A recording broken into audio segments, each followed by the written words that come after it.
Okay, so are we on 10? 10?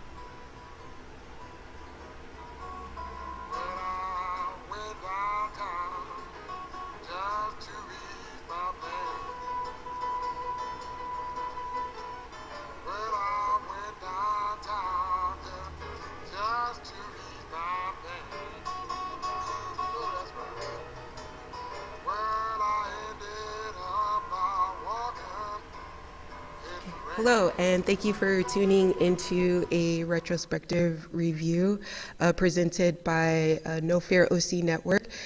We are collaborating with Orange County Racial Justice Collaborative, and I guess before we begin, we just want to say our thanks to David Simon and David Mills and Charles Dutton for, as well as the residents and the city of Baltimore and Fayette Street for just recording the show of The Corner, and then as well as just giving thanks to the location that we're in. We're at Irvine United Congregational Church, and we just want to give our thanks to Felicity, as well as Pastor Sarah, as well as Pastor Steve, and the Ministry of Young People, as well as the Ministry of Diversity and Inclusion Task Force, for allowing us and sponsoring us for today in recording this session.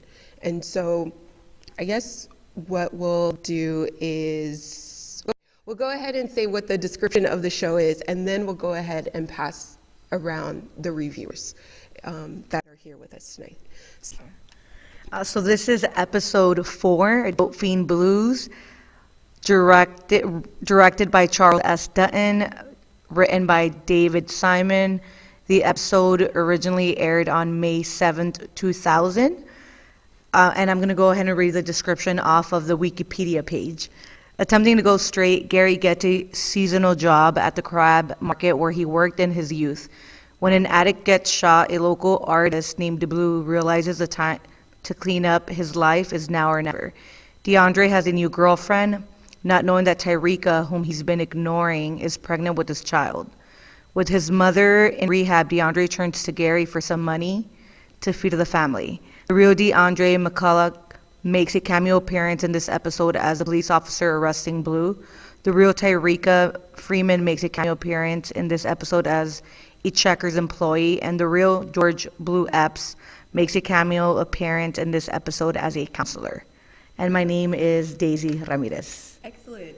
Thank you, Daisy. And do you want to share more of who you are, or no? Yeah, I mean, I can share. Yeah, I'm just here in my individual capacity, but you don't even have to say. Oh, okay. You already said your last name. Yeah, my last name. Yeah, Oh, yeah. okay. I'm here in my individual capacity, but I am 29 years old. Like, where are you currently or originally from? Or Yeah. even Okay. if you'd Perfect. like to share. Yeah. Of course. Yeah. I'm from Southeast LA. I grew up in Southeast LA. I lived in Chicago for about 4 years and have now relocated back home. Okay. Yeah. And I work here in Orange County. All right. Excellent. Thank you. And let's get to- Hi, I'm Michelle, and I'm 56 years old. And, right, yeah, so I grew up a bit before Daisy, and I've got a lot of degrees. But I was born in New York City, and grew up there, went to college there, and was there for a while, then to Boston for about 8 years, and then last 25 years here in Orange County, in Irvine. And yeah, I'm really glad to be here. Thank you. Hi, my name is Daisy, and I'm 27 years old. I'm from Orange County, born and raised here, and looking forward to the discussion tonight. Hello, I'm Mike T. I was born in New York City in Queens and came out to Southern California about 1990. Been here ever since. Hard to leave. I am 53 years old and have a degree in computer science. So my name is Miles Williams, 25 years old now. Grew up in Orange County and excited to be here. My name is Gloria, and I'm 72 years old. I was born and raised in Nashville, Tennessee, and have been here in Southern California for 40 plus years. All right. Thank you, everyone. And this is Jordan. My apologies for not presenting myself before, but this is Jordan. And let's get into the episode. So what did you guys think? Just even initial thoughts or even scenes that impacted any of you all here tonight. Was there any scenes tonight that impacted anyone? Or is it something? Okay, go ahead. After reviewing the last 3 episodes, I would say tonight was really disturbing to me, and the part that really got to me was actually seeing Gary shooting up. And although I know it happens, you know, on the streets and everything, but to actually see that, yeah, all I can say was very disturbing, and also to see the sores on the different people, and it just shows how addicting the drugs are, and Gary making and I think Gary making the comparison with the crabs, and how even when you try to rise up, you're being pulled down, and then yeah. So yes. I would have to agree with Gloria. That is, I mean, it's I think just seeing like the physical, like the features of what happens when you become addicted to the drugs. I've seen people like out here in the community that are drug users refer to them as mosquito bites, and they do it within their own like group of individuals that they shoot up and get high with. Like, oh yeah, like they joke around about like, oh yeah, girls, like they cover it up with makeup, foundation, but after a certain point you have so many mosquito bites that not even foundation can cover it up. And it's disturbing and sad and heartbreaking, because it's like, you know, why, you know, like I think the one scene that very, very stuck in my mind was Ronnie going to Gary's job, and Ronnie's got like, you know, like marks all over her face, and you know, she's out in public, and like I think people were probably looking at her like, you know, like I think Mary, the supervisor of what's his name, Gary, was watching, and like in the background, but I can only imagine what she and all the other, I guess, people who aren't familiar with the effects of drugs were like, you know, like looking, because it was very obvious that her physical appearance was different from everybody else, and it is disturbing to see. Yeah, agree with all that. And there were also some actually funny parts this time that I wasn't expecting. I don't remember there being that many funny moments in the previous episodes, but when the mom is in rehab and she asks them to bring her chocolate, but it's not allowed. She swears that, you know, I'm not giving up, you know, every drug at the same time, and they chuck it over the fence. And she's so thrilled to have that chocolate. And the other funny part is when the girlfriend turns out to be pregnant, right? And so she asks for a couple $100 and of the boyfriend. And the boyfriend, the next thing we know, he's asking his mom to pay, and he's doubled it to $400. And then she goes and asks the relative for more, and she is upping it to $600. And and it turns out that the girlfriend doesn't actually need anything to get the job done that she's considering, right? Were she even to do it? So it's so human. It was really funny. I'd like to make a quick point, kind of going back to one of the comment that Daisy made about how, and I think this has come up during like previous reviews of the other episodes, where it's like we can all point to a corner somewhere in our lives, right? Whether it's when we're driving to work or whether it's in our own community. And at the very beginning of the episode, Gary tells the person who's narrating, or the person that's asking the questions at the very beginning, that at some point his family tried to get him out of Baltimore with the idea that if we only get you out of here, this will all come to an end. And then he says, he went to Fayetteville, North Carolina, and it's like there was a corner there. And so thinking about that, how these issues are not unique to one particular area, let's say we're talking solely about the United States, but those areas are scattered throughout this country.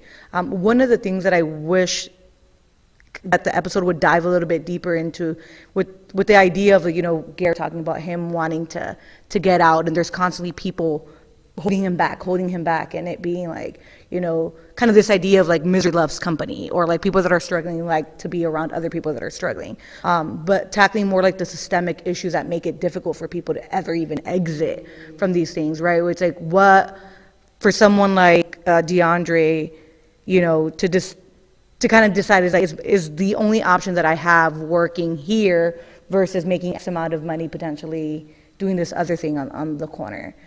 So that's kind of something that also came up for me.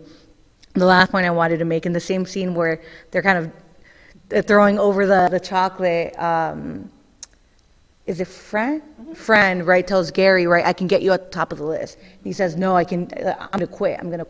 And this idea that I can do it alone, right? And I think that misses at some point it does become like a public health issue, that people need access to certain resources to try to overcome because it's so challenging, as evidenced by him, ultimately kind of like circling back, despite having a steady job, making, money. I know people in my family that struggle with, addiction to either drugs or alcohol, and this idea of like, no, like this time I'm really just going to quit, and being like, but people need to get to a point where they're finally ready to say, I need help to get over, or to try to address this. So that's another thing that stood out for me.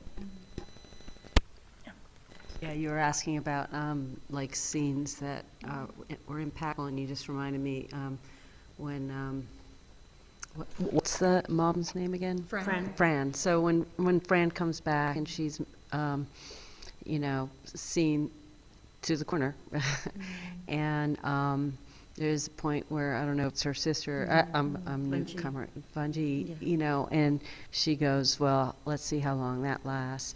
And then there's a look right into DeAndre's face, and that was hard. I don't know, because he's this, strong, strapping person. And there's just a flicker in his eye. Maybe there isn't. I don't know. But you get this like getting that full on. It's coming from, your people, your family, your and your corner, and it's already endemic in there, and I know, that was a high impact. So touching up on that, and like kind of like like we'll see how that lasts. That like really like hit me hard, because you see that all the time in the communities that are impacted, like like kind of like that thing where like the crab scene, where it's like they try to pull you down, you try to rise up, and it's something that happens all the time in the communities like that are impacted by issues like this, where like somebody tries to get out and leave this lifestyle, and people will say, oh yeah, they'll come back, like there's no, they don't have hope that this person will make it. I think there was a scene where I think they were shooting up or something, talking, and they were mentioning something about one person made it out and someone will make it, like it won't kill us all. It's someone will make it out. But that really did kind of impact me. But one thing I did want to make a connection to that I about was when Gary had money and he was working. And it was a struggle for him to manage money, having a large amount of money. And for me, that connection came in with incarcerated individuals I mentioned before. Like it's hard for them to, when they're trying to return back into society, because they don't have skills to succeed out here. They don't know how to manage, but they don't have social skills, like things that they lack that they to be able to make it, for lack of a better word, out here as a functioning member of society. But Gary's struggling to balance that money. Like, I have all this money and there's this temptation of drugs that I can go use it on, But that's accordingly, because I've seen that happen. I've seen people that, they come out and they don't know how to manage. They get a job, but what do I do with all this money? There's temptation everywhere for me. And so I made that connection in regards to the work that I've done with incarcerated individuals. Like that happens all the time, where if they don't know how to balance a budget, they don't know, oh, well, if I try to save money here and save money here, unless somebody teaches them how to do that, then, it's hard for them to really know how to manage their money. So. Yes, I thank you all, because I can relate too with the whole crowd scene of what Gary was saying, because I've recently started like volunteering as a peace club at one of the high schools here, and one of like the lead mentors, she was just really like, we're kind of like crabs, if one of us falls, we grab another one, we grab them, if one of the students leaves, we go ahead and still take them, we still grab them, we still say, you're still part, of this club, and it's like a peace club. But then, kind of hearing what everyone is saying is kind of like, because with the high school that it's a continuing education, and so there's a lot of just secondary, work that's happening, and it's just that, it's just kind of like comparing it to the coroner to today, and seeing how, with Gary and trying to, here's one of the crabs that is trying to go out, but then here's with me with the kids, and it's kind of like we're trying to still kind of keep them to say like, hey, you matter and everything. And so, but even for Gary, he seems to have this like metaphorical, like symbolic, lifestyle of, he's looking at the crab, he talks about like mentality, like miracles, but because there was also other things he was, when he went to, the connections of the Holocaust and Schindler's List, and just, just really seeing that just really, he's really trying to get out, but he doesn't know how and everything like that. Can I jump on that? So with that, like, so he's gaining this new level of insight into like, what he's kind of like in this new state of mind and that he's in. And if you think about it, like, he's trying to change the type of mentality that he had into more positive thinking, I guess, in a way. But the environment that he's in is so toxic. And even though he's trying to be like, oh, like, why don't we shift our thinking and start talking about other things? Like, I went to a movie, and they just kind of shut him down. You went to a movie? Like, what type of adult goes to see a movie?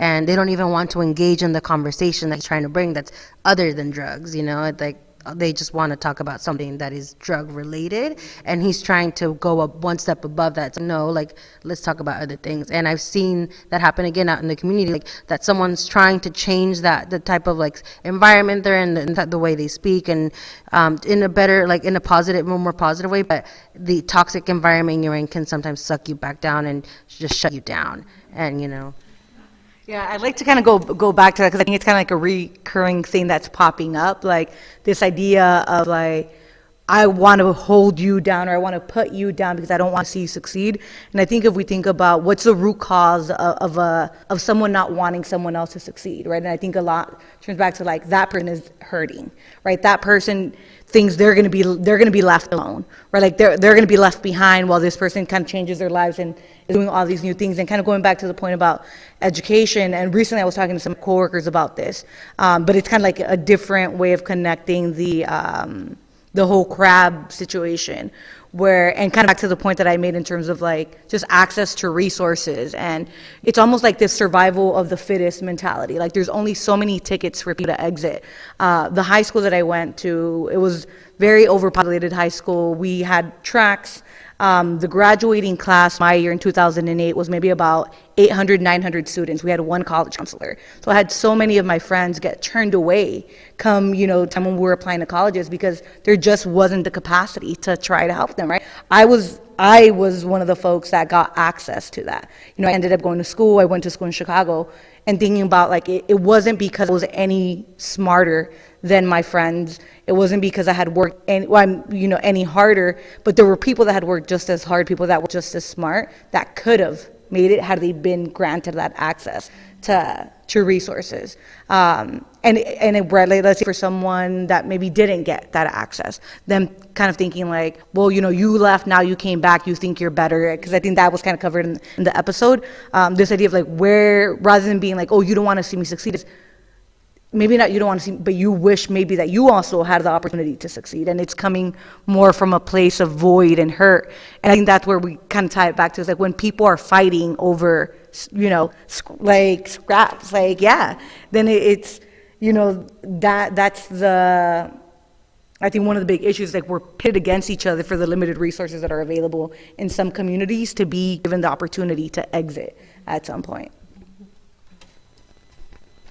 Yeah, and I think that's a valid way to look at the world, and sometimes it is that way, and you know, it's called a zero-sum game, right? It's a game where there can only be one winner, right?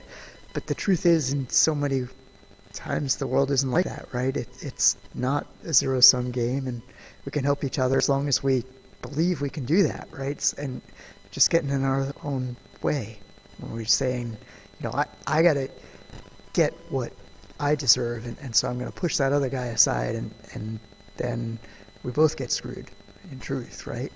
It's sad to see. Yes, just to touch on what Daisy was saying too earlier, and I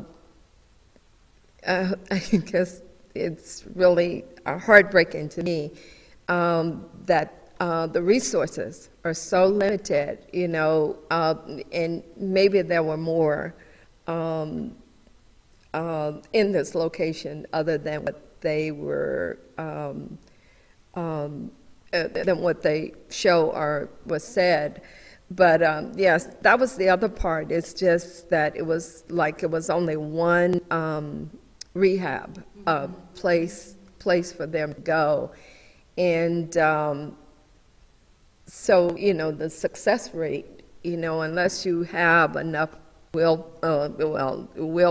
or you have enough that, or what is it, you finally hit rock bottom. But then they say that, I think I've heard something that it's not so much of the rock bottom, but I guess the determination to get out. So yeah, that was the part too that was really, as I said, heartbreaking. In this series, and let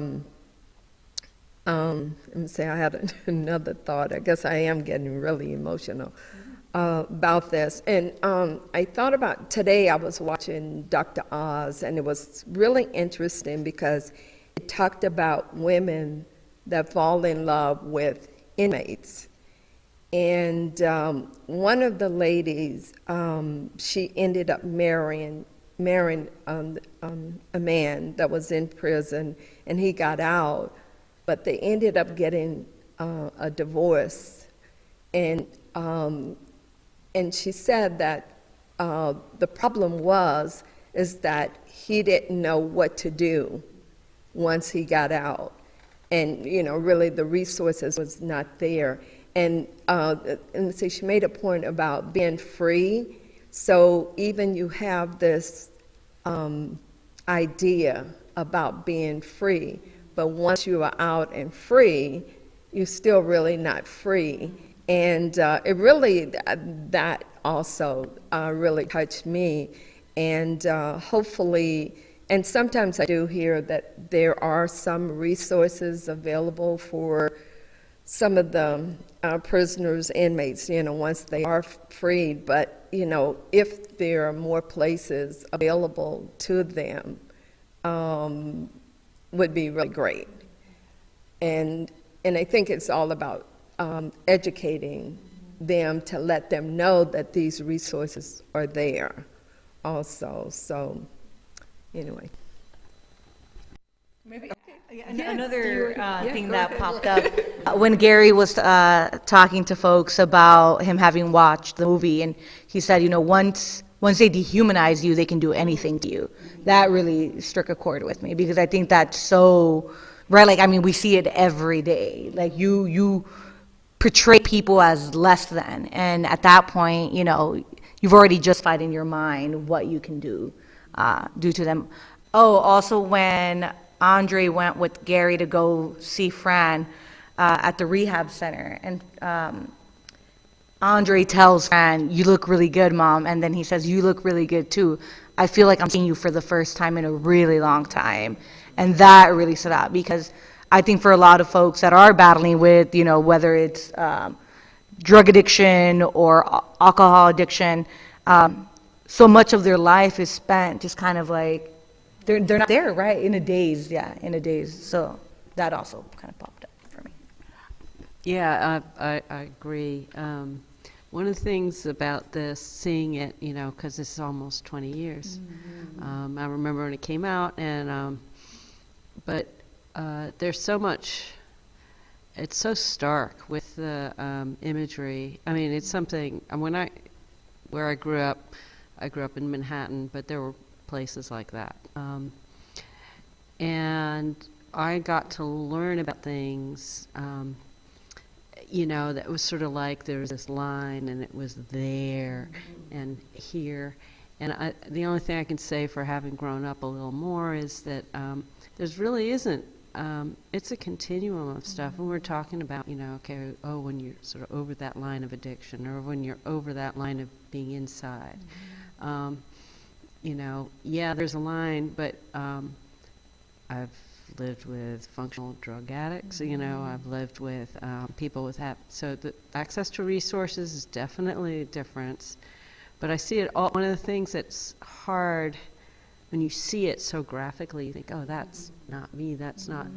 But I know, I guess I'm feeling like it's, like it works and it doesn't. It's working against understanding. This is a continuum. This is a learning thing, like you learn this immediate, it's just a behavioral learning thing, and they've actually shown that people are more resistant to, sadly enough, they're more resistant to drug addiction when their learning goes down. When they're, like, once you get, when you get to be my age and older, your cognitive, your sort of your ability to kind of go, oh, making connections and stuff like that, you're less prone actually to become addicted.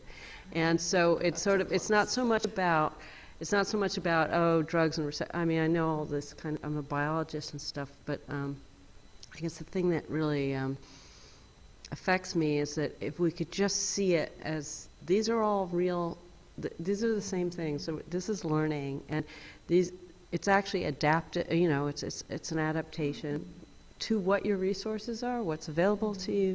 It's not like, ooh, you went to the dark side, you did the bad thing. And of course, yeah, when you're seeing that dramatic, his vein just, it's got to find that right sweet spot. Anyway, so one of the things I think this dramatization, it was true to what was happening, but it makes it hard. It does dehumanize them in a way, and it makes it hard to see, wait a minute, these are natural, good behaviors that we have, but just boxed in the wrong set. And I know people who have behavioral issues, and yet they have the same thing, that, oh, I can kick this myself, I'm going to go without my medication. Or people who have relationships that right. Or a lot of stuff. I'll see it in science, high-end scientists doing things that are just like, you're not getting it. So I wish we could all see it more as part of normal. Yeah, and Gary is obviously so bright, right?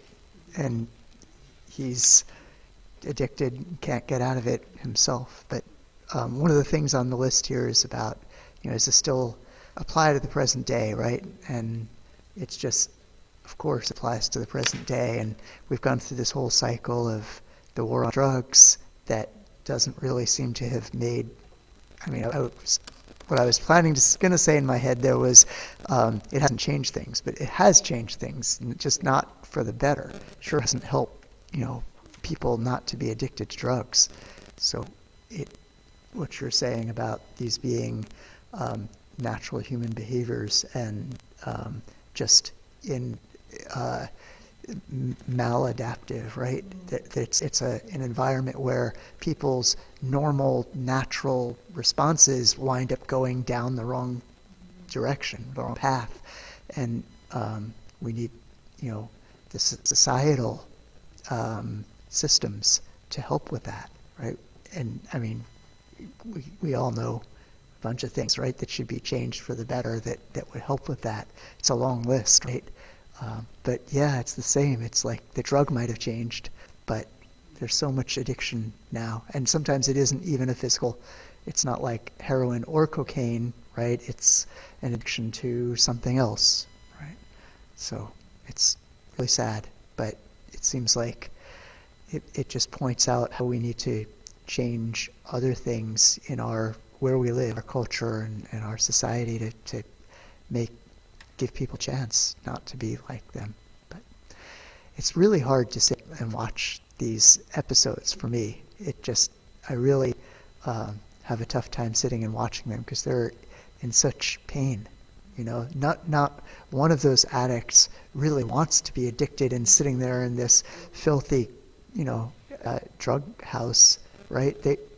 And stealing money or taking money that they should be using for something else for their kids and using it to buy drugs. They don't want any of that. They want to, have a healthy life, and they can't. They're trapped. It's so sad.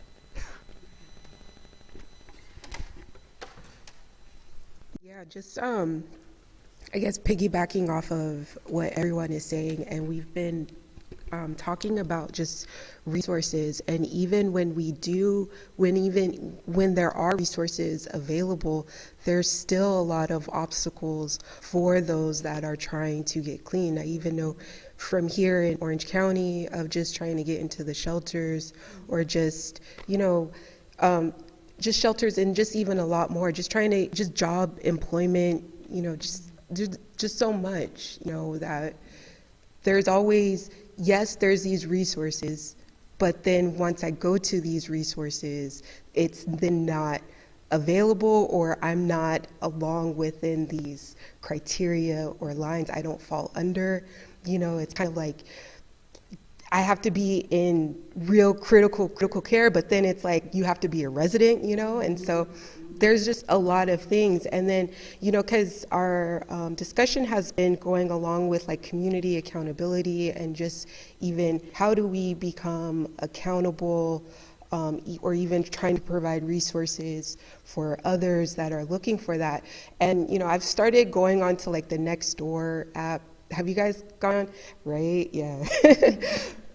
So with the Nextdoor app, and so I've been looking, they've been putting posts from around my neighborhood about like the homeless situation, and they're like, we're seeing them being laid in front of this store, along these lines, around this area, let's start calling the police, and let's start, just doing all of this stuff to clean, quote unquote, clean up the area. And it's, I didn't say anything just because, you're kind of waiting for everybody else to kind of say something, but it's just kind of like we're still in that mindset of, that alternative is still the police, and even around my area, we continuously have the police helicopters continuously going over, and it's like, what's going on? Even though, yes, there was a shooting, on Harbor Street, but still, it was going on over and over last year and now this year. It's just, it's still kind of, what do we do to feel safe, but also not feeling, disturbed, or not feeling like we're always being watched, I don't know, because it's kind of, what have any of you all found any other things that have been relatable in the news that can be relatable to the corner. And my apologies for not saying that this is, viewer discretion is advised. My apologies, I didn't say that before. But yeah, have you all, I mean, I know Gloria, she talked about Dr. Oz, and then even with Daisy, I know with you all, you guys all, but have you guys found any other like community news or just even trying to be community accountable? Like what kind of other pathways? Because even seeing for myself, like seeing the police, continuously driving through my neighborhood, and it's kind of like, can I bring my community together to kind of, I don't know, stop that? Or even through our street in our neighborhood, we have now like street racers. We now have like loud noises, motorcycles and their mufflers just going down our street. Like there's no reason for you to fall down our street at 7 o'clock in the morning, and then you have car sirens, blazing, just disturbing the peace, disturbing the neighborhood. And it's kind of like, what can we do as a community to kind of say, we won't like tolerate this, we won't do this? Or even for your all's community, is anything happening? I know with you, DZ, with the whole parking issue, I don't know if you want to say more, or I don't know if anybody else wants to, or even Miles, or do you want to, or even, what did you find that was, yeah, you didn't talk, you're being like, come on. I was being very observant. Right. The people say that men don't listen, so I was listening. Okay, where to begin? I think from watching The Corner, the most, I guess, inspiring thing I like heard or saw was who was like the old basketball coach give his speech saying he was a dope addict, and he was saying like, you know what, you'll do anything for the corner just to be on the corner so you won't miss out on the corner. And I was like, whoa. It like spoke to me in like different ways. It's like it told me that there's going to be a corner, whether it's physical, mental, or spiritual. You're always going to do something just to get what you want from that one thing. I know, like, for me personally, I feel like I've always wanted more time, because I feel like it's not a bad thing, because I always remember times when I was younger, I was like, man, I'd be in my room and just alone. Like, I had friends, but it's just like I'd just be there just not doing anything. And now that I'm older, it seems like everybody wants my time except me. And I'm just like, oh man, it's like, oh, I got to go to work for 8 hours. That's a thing that you have to do that in order to survive and stuff like that. But it's like after I just like kind of want to just do my other thing. But I understand I have responsibilities. I have responsibilities to being a brother. So I'm here in support. So like, yeah, my time has to go to that. I also have a girlfriend, so a lot of my time has to go to that. That's just me. I know I will do anything just to get like to my time where I want to just do what I want to do. I feel like that would be like my corner, for sure. Stuff relating to, see if this is relatable to things in the news or community. I feel like I really can't say much because I kind of stay out of the news as much as possible. Personally, for me, I don't think the news is anything good. It also supplies a lot of information. I just think the way I want to live my life, I don't want to wake up in the morning knowing that someone already died. There's a car crash and someone already died. I'm just like, I'm not trying to start off my morning like that. So I literally I don't watch the news anymore. I literally listen to Dan Patrick in the morning, something that's a little bit lighter, something I'm more interested in. I don't have a viable strand to change the community yet, because I try to stay detached from it as much as possible, which is a bad thing. But I kind of figure that if I'm doing me and I'm set, that's, like I said, that's my corner. I want to please myself before I need to please others. Came out kind of negative, but that's the realest I can actually make. Everyone's kind of self-centered. I mean, I'm totally, like, everyone in here knows, like, I'm not, like, a terrible person. I'm just, like, I will literally go out of my way to go help somebody out, but, like, at the end of the day, like, man, if I could just do this for myself, I'd be totally fine, and, you know, I'll be totally grand. For our community down in Anaheim, yeah, that street thing kind of is annoying. I would always tell my dad, like, why don't we just get a dang speed bump? That'll stop everything. He's like, no one wants to put a speed bump in front of the house. I was like, you don't need to put one in front of anybody's house. There's literally like an open gap on a crosswalk, on like the street. Get it right there, right in the middle. It solves all the issues. Then they will slow down, and they will probably not do that anymore. But that's my 2 cents. So I'll treat this Facebook post as news. There was a post from a woman I know passing it along, and it said, we have problems now with conversations about politics, right? Nobody knows how to talk about politics because we were taught that we shouldn't talk about politics because they're uncomfortable conversations, when what we should have been taught is how to have those difficult conversations and do it civilly.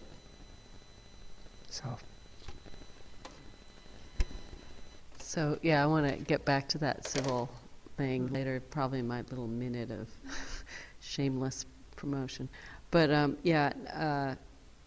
what I don't know, I just wanted to say that, like, for community solutions, I live in a small community that is mostly university staff and professors.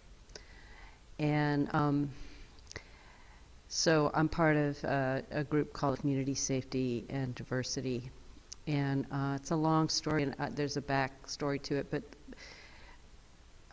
what I can say is, so we're trying to just say, okay, you know, let's not just keep calling the cops on each other. And that part of the structure it's there, and it's so deep. And these are people mostly that you can count on being progressive, you can count on them, you know, but they are products of whatever, and they call, you know, something happened, you know, about 5 years ago now that was just really disturbing. Nobody got hurt, at least physically, but it was tough, and since that time I've been working, and all I can say is that what I've learned is that, you know, this stuff happens, that the kind of chatter on next door, or the kind of, like, how are we going to deal with this, that happens on like a daily basis, and people form new ideas about it rapidly all the time, and it keeps coming up again and again. So we try to do, like, so some of the things we try to do, right, is like, okay, let's get out and get to know each other. Let's create a space where we can talk about what is safety to you. And it turns out safety is not Mr. Policeman. Safety, for many people, when they start really talking about it, and especially we've even had some of the dance professors do performative stuff so that we get out of the verbal world. And you know, just, and you start seeing as we all perform, and, you know, we're all like, okay, we're going to do this. But, you know, we're like, it's about closeness. It's about feeling like you have space. It's about so many things that aren't even, you know, we don't learn about that as classic safety issues. But still, like, our HOA approached us and said, you know, oh, you're the safety group. Well, we've got this company that, you know, maybe we could do a large buy of, you know, those little, I don't know, little spy things, those nest things or whatever people have outside their door. You know, it's out your, and they're like, yeah, this is S part of, we are CSD, so, you know, it's the S part, and, you know, it'll be great, and give it all to the neighbors, and thank goodness we're a good group, you know, and we report directly to the same people that the cops report to. Anyway, so there's ways to do it, but these guys came at us and we just gently said, no, we're not going to do that. They'd keep doing that, the same thing, like, oh, we're going to have the cops come and like show the movies. And we're like, I don't know, we just don't have space on the schedule. I'm sorry. And, because it's not like an anti-cop thing. It's just like, what is going to hurt our children? And we have people the first thing, and that's why, anyway, we have this issue, and all I can say is it takes a lot of work and a lot of constant, and people still don't get it. And so we've had all sorts of things, events. It takes so much time. We have a lot of different events for different people. Like, not everybody has kids in the neighborhood, and sometimes everything gets so kid-oriented. So we change that up. We change up even, just gendered things. We're trying so many things, so much, and it's really great. You have to take each day, one day at a time. You got to take each success as okay. So anyway, that's what one community way of doing it. I don't know. It's not going to be in my lifetime, but hopefully doing it is better than not. Sorry. Oh, yeah, I just some of what Michelle, what you just shared, reminded me, Daisy, of what you brought up during a previous review about how where you live, they were hosting like events for all of the residents to come together. And then, Mike, I think you brought up, right, like just how as human beings we want to connect, and how difficult it is to connect. And so much of it, I think so much is extremely challenging. Even I think I have like these internal battles about so many things oftentimes, because it's like I want to do the right thing, or I think I know what the right thing is in certain situations, but so much is like unlearning everything I've learned. Yeah, and it's like, I've lived 29 years on this earth, and unlearning all of that is so difficult. And Michelle, like it's like one day at a time, like just because trying to plan for the next year, like what are we going to do, can get overwhelming, especially I think as new challenges come up every single day. We talked about some of those challenges during previous screenings, like what do you do if in a situation where maybe a gun is shot, right? And it's like, how do you address that through like a community-oriented approach without involving law enforcement? And it's challenging, but I think it's starting somewhere to set up set up things that we leave behind for later generations.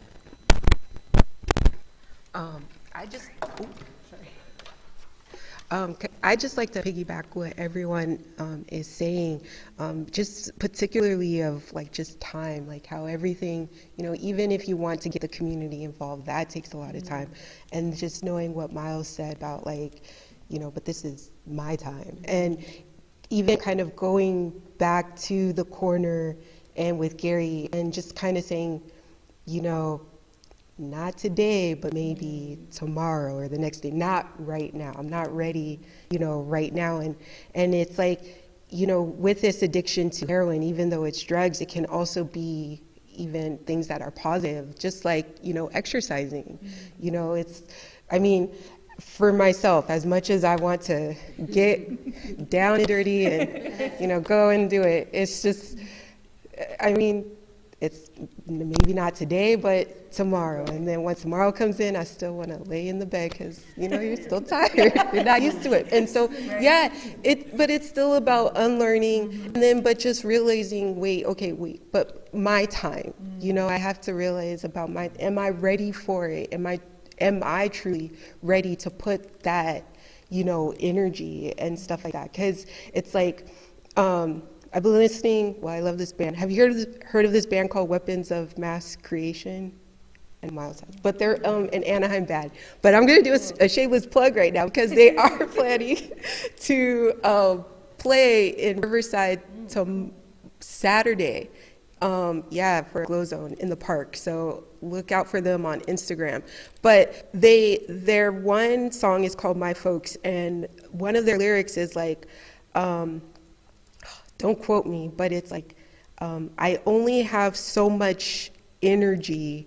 And it was like, it's just like they were saying, I only have so much energy, so how am I going to apply it? And I'm going to apply it in the, proper way that I feel is necessary for me. So for me, like, when I first got involved into the community, I wanted to know everything, like what's happening, because why is nothing being done? I see all these problems, but nothing is being done. But then once I finally kind of got into the know and kind of learning about it, and then kind of now taking a step back to say, do I really want to apply my energy to this, organization or affiliated group, because maybe that's not really where my energy is being used, or it could be used somewhere else, And so it's kind of something like that. So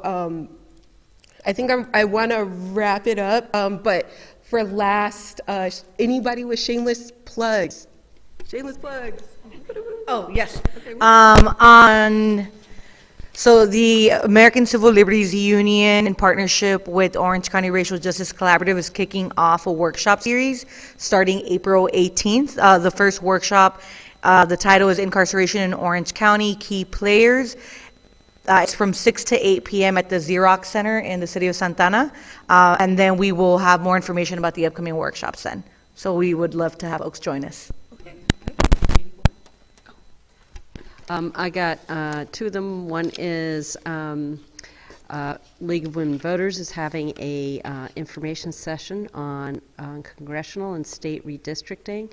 And I know that sounds like the most boring thing in the world, but in fact, this is where all political power lies, is where the district lines are drawn. And actually, you guys up in Anaheim might, have experienced, I know Santana's experienced it, is when you get cut up and a community that sees themselves as cohesive gets broken up.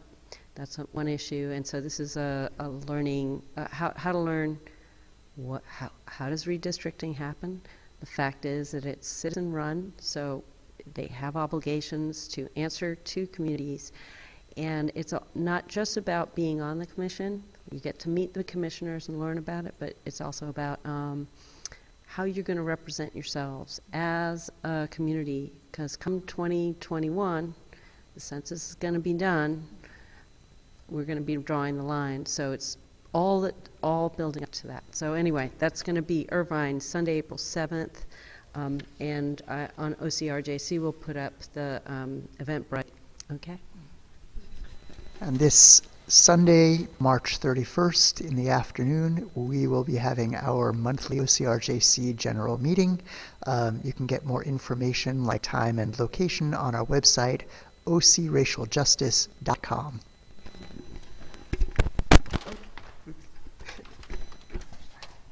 Okay, I guess that is all for now, and unless anybody else, no? Okay, so we're gonna go ahead and end it with a moment of silence where we'll stand up.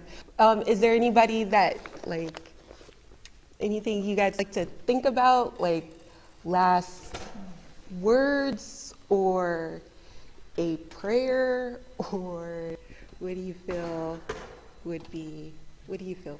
Well, this is just because I'm just so grateful for getting some of your time.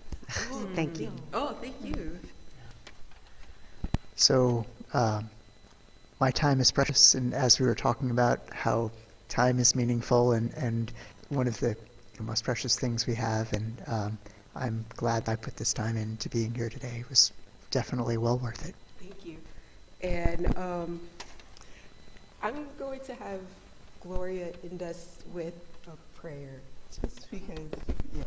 So, that's what Heavenly Father, we just come before you, and Lord, we just thank you, Lord, for each person that you have called here, Lord, to be a representative of each one of our communities. And Lord, we just thank the pastor for allowing us to be in this place. And Lord, I do pray, dear God, that as we leave from this place, Lord, that you will take us to our destination safely.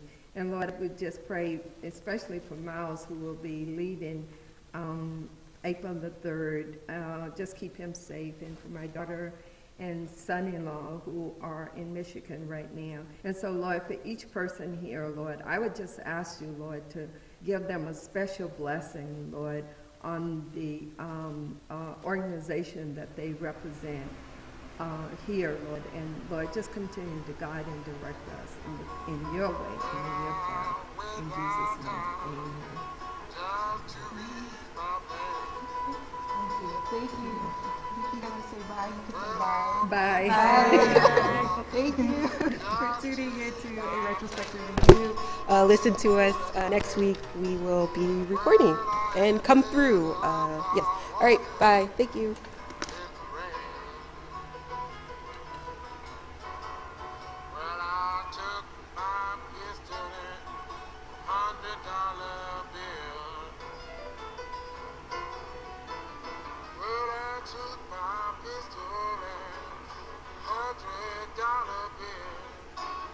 What you think that means? Had everything.